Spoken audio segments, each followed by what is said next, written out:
Hello and welcome back to another episode of the CQ the Watch Guy podcast. I am CQ the Watch Guy. I want to thank you so much for tuning in.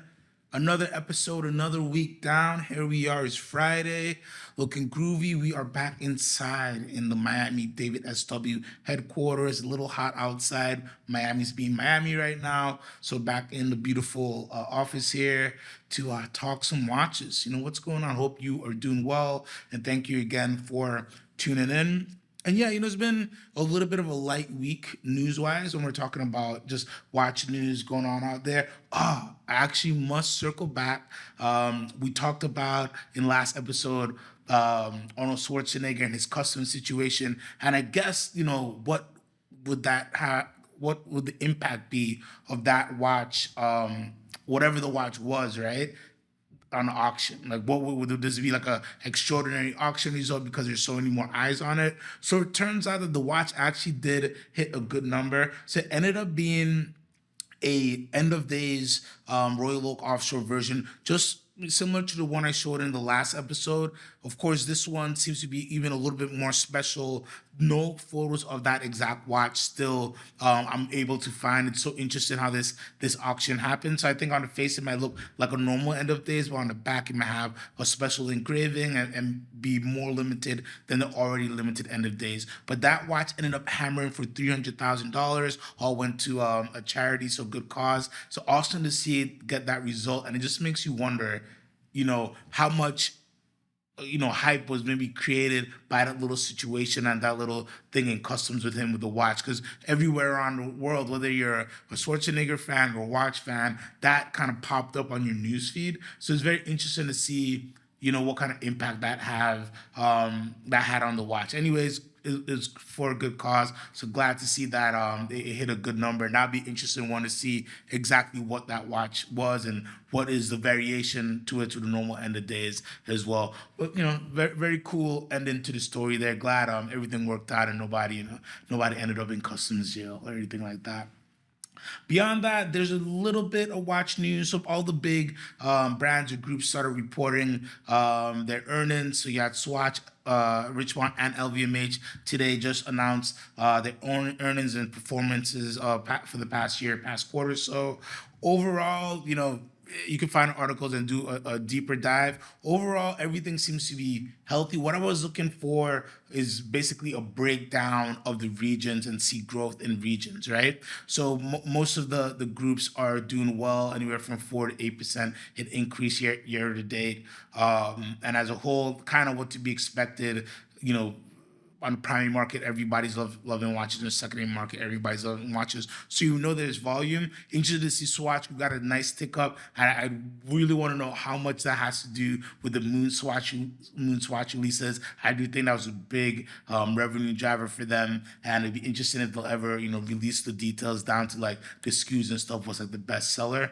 Regionally, what I look for is just to see what regions are kind of pumping up year over year. And every year it's a little bit different. Every, region has their own little ebb and flow when it comes to currency and economics and stuff like that and economy. And what we saw is that Asia really, really saw a big tick back up, 30% in some cases for some of the brands. And that is mainly, I think because COVID restrictions and everything, they finally got out of that. So their, watch loving economy, let's say, or their ability to sell the watches and receive watches and things like that kind of came back to life. So I kind of was expecting that. A very slight uptick in the U.S. markets, but really saw a decent uptick across the groups as well. So it's good news. It's good news. You see Asia starting to pump back and come back alive again. And as a whole, it seems that the primary market is doing very good, which I love to hear because that means more resources for all these brands to invest in more watches and new models and cooler things. And also, because consumers are speaking with the dollars, brands know what pieces you want to see, what things are doing well and not. So it's always nice to see that we're back on kind of a normal rotation of how the currency and the ebbs and flows and everything in the overall primary market is going. So I'm really, really happy to see that. But beyond that, nothing too crazy, crazy highlights I saw from that information. So let's just get into the watches, man. I'm ready for the weekend. So I picked some great watches that I think would be very good part of anybody's weekend rotation. If you're just going for some light traveling, or if you're going for a good, couple of weeks, taking a January vacation, I think any of these watch would be great part of your weekend rotation, or buy a few, take a couple of these models, and I think it'll be a great watch roll to have for the weekend or for your little vacation. So let's dive in. Omega Seamaster Railmaster. Yeah, it's a little back and forth there. The Omega Seamaster Railmaster with the beautiful, beautiful gray dial. I'm a big fan of this watch. I was a fan of most of the Railmasters. The blue denim, the blue jean dial was probably one of my favorites. But this gray dial you don't see very often. And I'm a big fan of satin finish or kind of brushed steel dials. There are 3 different watches that do it really, really well, and this is one of them. It gives it just such a very unique look, especially when you look at the hour markers and the hour minute hands have that kind of that 14, that patina loom that gives it kind of a vintage age look. The Railmaster is already a vintage inspired watch, but this on the bracelet with that kind of brushed steel dial really, really gives you a very unique look. Very fun watch. Looks great on the bracelet. Would look really good on a brown strap, on a gray strap, on deep blue strap with some white stitching. You can have a lot of fun with this watch. The best part is the price point. This particular one, no warranty card, but comes with a box and manual. $36.75. Just a great watch, great easy pickup there, and something fun, something I can go into the rotation and fit into pretty much any collection. It's a 40 millimeter, where it's good on a bigger wrist, where it's good on a smaller wrist as well, and a great piece if you're thinking of something fun. You want something, that's a little bit unique, but a good sturdy watch. It is a coaxial master chronometer as well, so you're getting, Omega does so many things that like you forget sometimes. Kind of like JLC is like what's under the hood is so impressive, and they're doing it so for pretty much everything they produce now is going to be coaxial or master coaxial, definitely master chronometer. So they do such great things under the hood that you sometimes forget about it. $36.75. Great movement, great looking watch, a really, really easy pickup. Definitely check out the Railmaster. And if the slate gray isn't your cup of tea, check out the other editions. I think we have a black and even the jean denim as well, and they all look great, all in a similar price range. Really, really fun watch to pick up. Great watch to gift as well. I know we're slowly inching into to gifting season and graduations and things like that. So I was thinking traveler's watch. I was like, what's a good traveling watch? And I found our IWC Pilot's Watch Timezoner Le Petit Prince edition. So with all the Le Petit print, all the Le Petit Prince editions for IWC, you get a beautiful blue dial. The Timezoner, let's call it, instead of doing this long name. The Timezoner is a really fun watch. Just came out a few years ago from IWC. Basically, it's a world timer, but the bezel rotates. And the bezel rotates, and that's how you jump the hours really quickly. I thought that was just a fun use of the bezel, and to give you this big, beautiful blue ceramic bezel as well. Usually world timers, all the information is underneath the dial. So it's nice that they said, instead of us, expanding the dial, let's just use a really nice bezel. Let's make a fun, unique watch, and that's what the Timezoner pieces is. And with the Petit Prince, you just get that beautiful shade of blue that I really, really enjoy from pretty much all of the Petit Prince edition watches, and I could definitely see myself collecting all of them just because they're just beautiful watches and have a nice story as well. But if you're looking for a fun travel watch, if you like a big pilot and looking for something around that range, this is a 46 millimeter, so it's not for the faint of heart, not for somebody who's not trying to expand what their wrists can wear, but it's a really fun, unique watch, beautiful looking piece, and has a really cool function on it with that world timer as well. I definitely think it's a great piece to take a look at. And now, everybody's talking about smaller watches, but I do think the day of big watches are not over, right? And I do think there are a lot of people who still enjoy a piece, in that size range. Next up, we have a watch that's very close to my heart because I'm a big Breitling guy. So I have a Breitling Navitimer B01 chronograph. This one's an 18 karat rose gold. I'm a big Navitimer fan. I'm a big Breitling fan. This is one of the newer editions. The B01 has been around for, probably a decade by now. Great workhorse movement. You really can't go wrong with these. Great chronograph. You don't really hear about problems with these. The Navitimer in itself the classic pilot watch. You have that slide wheel on there, the E6B. So if you want to do some calculations, your fuel over distance and things like that, you can do a lot of different calculations with that. What I love about this most, though, it's a beautiful rose gold piece, but it's so different than what most watches are, right? You can get something that is a very unique complication, something that still treads the line very well between classy and sporty, because the Navitimer kind of is that watch, right? It's a classic watch, but it's also sporty. It's also a tool watch at the same time. So it gives you a little bit of everything. This one we have at a really good price, $13,675. This one's boxed, no paper. So actually, no. This one's a full set, excuse. Yep, this one is a full set. So that's really, really good price. $13,675 for rose gold chronograph with a slide wheel on there, 43 millimeters. Great looking watch, great wearing watch. Again, you can have a lot of fun with the straps on these. I like it on the black strap. Just because it goes with the black dial, let's have rose gold really speak. But it's a watch that you don't think about too often because, the Navitimers have been around since the 50s, but every time I see them, they just have a unique character, unique feeling, and it just does something, give me a little bit of butterflies. I don't know why. I just really like the look and feel. There's so many chronographs out there that look the same, but there's nothing that looks like a Navitimer. Navitimer is in its own lane, and if you've been thinking about one, and if you want even just a nice clean rose gold piece that can accompany you in many, many different situations, I think you should check out this Navitimer BO1 in rose gold.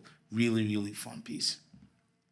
Now, rolling on, we have a really interesting Rolex. So this is the Day-Date 36 millimeter Eisenkiesel diamond dial, and these are such good looking watches, I'll be honest with you. So Eisenkiesel dials have been around for a couple of years now, and it's a stone dial. So Eisenkiesel is basically a form of quartz that has a heavy amount of iron in it. And what that produces is these beautiful brown, reddish, almost coppery veins through a deep brown, almost black stone, right? So it gives you a really, really interesting effect, especially the way that they slice it on these dial, because just a beautiful, almost black stone dial with these nice brown and red veins going through it. Pictures don't do them justice.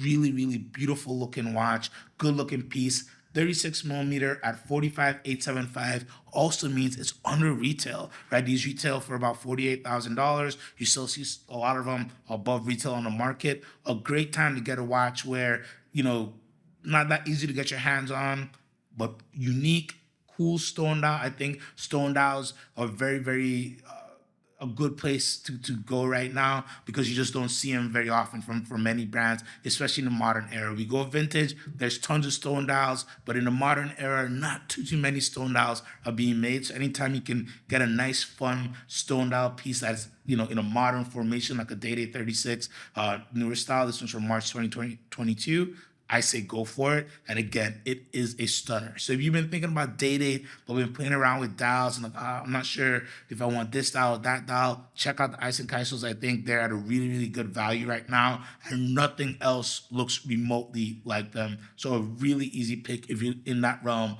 looking for a Day-Date. I think you should jump for it. A no-brainer, some would say. All right, last but definitely not least, Patek Philippe 5712/1A. Last week we were talking about the 5724. So this is what the 5724, this is the grandpa. You could say, not even the grandpa, you could say this is the papa. So this is the my favorite Nautilus. It gives you the feel, the sveltness of a 5711 with just a splash of complication on there. Secondhand, power reserve, date, Moonphase, and it to me is the perfect Nautilus. I like them all, but something about this watch, it just feels good on the wrist. It looks good when you look at it. I could stare at these all day. And again, with that dash of complication, everything useful, by the way. The power reserve, probably one of the most useful complications out there. The date you'll use, the Moonphase you'll use, the second hands, you can know what's going on. So all useful complications done in a really nice, unique layout. And to me, still still the one to go for, in my opinion. I just really enjoy a 5712.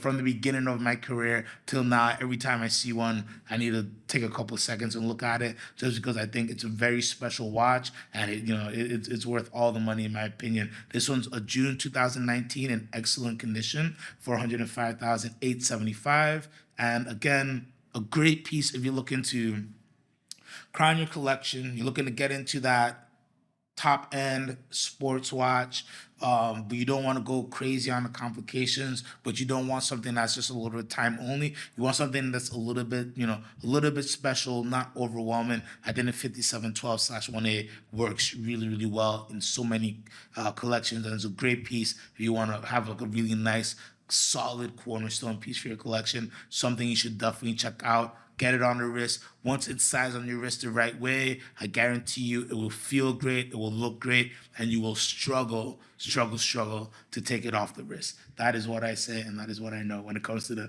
5712.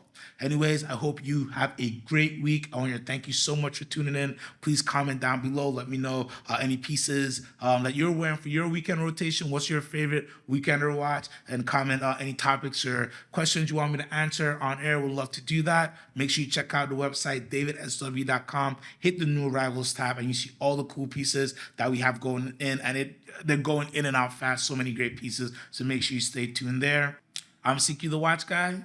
Buy what you love.